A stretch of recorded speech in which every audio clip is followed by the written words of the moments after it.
Imagine if our biography will be read like maybe next 200 years after we have left this earth, and if Christ dies, how would it sound?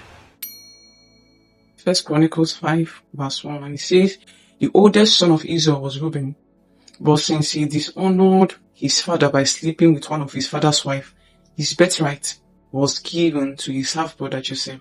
I think if most of us normally think about how our biography will sound while doing some certain things, it will make us not to engage in some certain things. I'm very certain that Reuben, when he was sleeping with his father's concubine, Bilhah, I don't think he knew that a day will come when such biography will be read of him.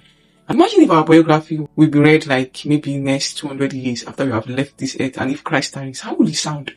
How will it sound? He said, Reuben was the first son of Israel, the first son of Jacob. But, what is that but that will enter in your biography when it's being read? I'm praying really for each and every one of us that any but that will be in our biography will be for good.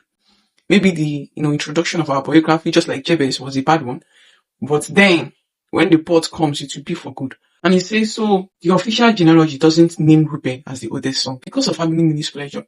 Sin deprives us from lots of things. Sin is pleasurable, but then the disadvantage is way, way more than whatever pleasure you'll be getting from it.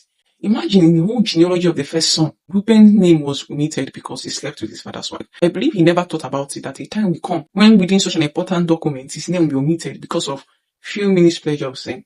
I pray that God will help us that before we engage in anything, that we think about the aftermath and the consequences of that.